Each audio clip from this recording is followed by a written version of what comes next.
नमस्कार। आप देख रहे हैं प्राइम न्यूज धरणी हिंदी। आइए एक नजर डालते हैं आज के टॉप 10 हेडलाइंस पर।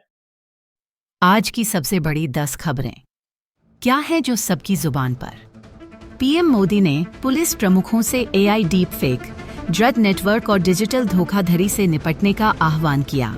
भुवनेश्वर में आयोजित अखिल भारतीय पुलिस महानिदेशक सम्मेलन में प्रधानमंत्री नरेंद्र मोदी ने आर्टिफिशियल इंटेलिजेंस का उपयोग करके डीप फेक, डिजिटल धोखाधड़ी और नार्को तस्करी नेटवर्क पर कड़ी कार्रवाई की अपील की। उन्होंने पुलिस को सीमा क्षेत्र के गांवों में रात बिताने, संसाधनों को स्मार्ट तरीके से आवंटित करने और पुलिस थानों को तकनीकी रूप से उन्नत बनाने के निर्देश दिए। मोदी ने साइबर अपराध रोकने के लिए विशेष टीम बनाने और जागरूकता बढ़ाने पर भी जोर दिया। इंद्रावती प्रोजेक्ट टाउन का स्वरूप बदलेगा, विधायक ने विकास योजनाओं पर की समन्वय बैठक। 90 के दशक में अपनी खूबसूरती के लिए प्रसिद्ध नवरंगपुर जिले के इंद्रावती प्रोजेक्ट टाउन में अब तक शिक्षा, स्वास्थ्य, परिवहन, पेयजल जैसी बुनियादी सुविधाओं का अभाव है। इसको लेकर नवरंगपुर विधायक गौरी शंकर मांझी ने प्रोजेक्ट टाउन के विकास के लिए एक समन्वय बैठक आयोजित की। बैठक में सड़क निर्माण, पेयजल समस्या समाधान, लाइट व्यवस्था, अस्पताल उन्नयन और ड्रेनेज सिस्टम सुधार जैसे मुद्दों पर चर्चा हुई। साथ ही बलों, नियंत्रण और इको टूरिज्म पार्क बनाने की योजना भी बनाई गई। विधायक ने विस्थापित परिवारों को न्याय दिलाने का आश्वासन दिया। आलू की ऊंची कीमतों पर आपूर्ति विभाग का कड़ा एक्शन, व्यापारी होंगे रेट चार्ट लागू करने के लिए मजबूर। राज्य में आलू की बढ़ती कीमतों पर आपूर्ति विभाग ने कड़ी कार्रवाई शुरू की है। कटक और भुवनेश्वर के प्रमुख बाजारों में छापे मारे गए और व्यापारियों को रेट चार्ट लगाने का निर्देश दिया गया है। विभाग ने चेतावनी दी है कि अगर आलू 40 रुपए प्रति किलो से अधिक कीमत पर बेचा गया तो कठोर कार्रवाई की जाएगी।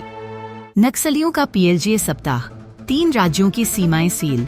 सोमवार से माओवादियों द्वारा पीएलजीए सप्ताह मनाया जा रहा है, जिसमें पोस्टर और बैनर के जरिए प्रचार किया जा रहा है। सुरक्षा बलों ने इस सप्ताह के दौरान नक्सल गतिविधियों को रोकने के लिए कड़ी चौकसी बरतते हुए 3 राज्यों की सीमाओं को सील कर दिया है और नक्सल प्रभावित क्षेत्रों में गश्त बढ़ा दी है।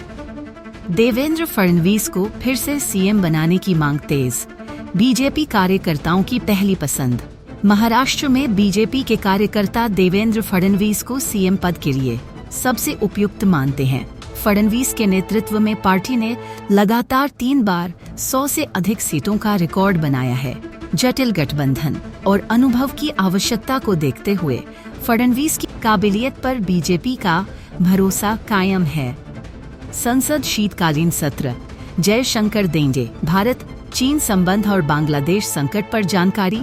विदेश मंत्री एस जयशंकर आज संसद के दोनों सदनों में भारत चीन संबंधों और बांग्लादेश में अल्पसंख्यकों पर हमलों के मुद्दे पर बयान देंगे। लोकसभा में 3 अहम विधेयकों, जिनमें बैंकिंग और रेलवे कानून संशोधन शामिल है, पर चर्चा होगी। खिचड़ी राजनीति, विजय की पार्टी पर अन्नामलाई का तंज, बीजेपी को नुकसान की संभावना से इनकार। तमिलनाडु बीजेपी प्रमुख अन्नामलाई ने अभिनेता विजय की राजनीतिक पार्टी तमिलदा वेत्री कजगम को खिचड़ी राजनीति करार दिया। उन्होंने कहा कि विजय का राजनीतिक प्रवेश बीजेपी को नुकसान नहीं पहुंचाएगा, बल्कि द्रविड़ पार्टियों के वोटों में बंटवारा करेगा। अन्नामलाई ने विजय के राजनीतिक प्रयासों का स्वागत करते हुए उनकी सक्रियता पर सवाल उठाए।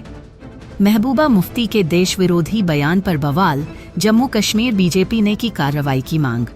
जम्मू कश्मीर बीजेपी ने महबूबा मुफ्ती के बयान को देश विरोधी बताते हुए उनके खिलाफ सख्त कार्रवाई की मांग की है। महबूबा ने बांग्लादेश और भारत की स्थिति की तुलना करते हुए बीजेपी पर ध्रुवीकरण का आरोप लगाया था। बीजेपी नेताओं ने इसे पीडीपी के पुनर्जीवित करने का प्रयास करार दिया। डोनाल्ड ट्रंप की कैबिनेट में भारतीय मूल के नेताओं का जलवा, हिंदू पहचान पर जोर। डोनाल्ड ट्रंप ने अपनी नई कैबिनेट में कश पटेल, तुलसी गैबार्ड और विवेक रामास्वामी जैसे भारतीय मूल के नेताओं को अहम भूमिकाएं दी हैं। ये नेता न केवल अपनी राजनीतिक प्रतिभा बल्कि अपनी हिंदू पहचान के लिए भी चर्चा में हैं। यह कदम भारत अमेरिका संबंधों को मजबूत करने के संकेत देता है। तो ये थीं आज की सुर्खियां। अगर आपको हमारी खबरें महत्वपूर्ण और जानकारीपूर्ण लगें तो लाइक और शेयर करना न भूलें। और हाँ, अगर आपने अभी तक हमारे चैनल प्राइम न्यूज़ धरणी हिंदी को सब्सक्राइब नहीं किया तो जल्दी से सब्सक्राइब कर लें और घंटी का आइकन दबाएं ताकि आप कोई भी ताजा तरीन खबर मिस न करें। आपका दिन शुभ हो, स्वस्थ रहें और जुड़े रहें प्राइम न्यूज़ धरणी हिंदी के साथ। धन्यवाद और नमस्कार।